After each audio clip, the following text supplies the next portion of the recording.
जरा इस लड़के को ध्यान से देखो। डॉक्टर एक एक करके इसका हाथ और पैर हवा में उठा रहा है और ये एक स्टैचू की तरह बिल्कुल भी रिएक्ट नहीं कर रहा। ये है डेडली न्यूरो इन्फ्लेमेटरी बीमारी इंसेफेलाइटिस लेथर्जिका। वर्ल्ड वॉर 1 के दौरान इस बीमारी ने 40 कंट्री के 5 लाख से भी ज्यादा लोगों को एक लिविंग स्टैचू बना दिया था। पर आज ये बीमारी कहाँ है?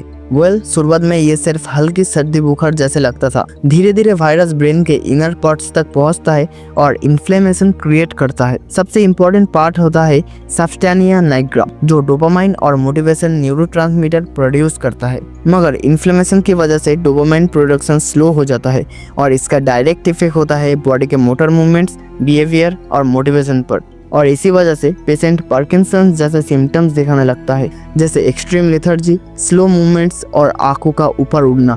यह वायरस बेसल गैंग्लिया और हाइपोथैलेमस को भी डैमेज करता है, जो स्लीप साइकिल और इमोशंस को रेगुलेट करता है। इसी वजह से पेशेंट को बहुत ज़्यादा नींद आती है और कई केसेस में तो पेशेंट अपनी आंखों को नोच भी लेते हैं।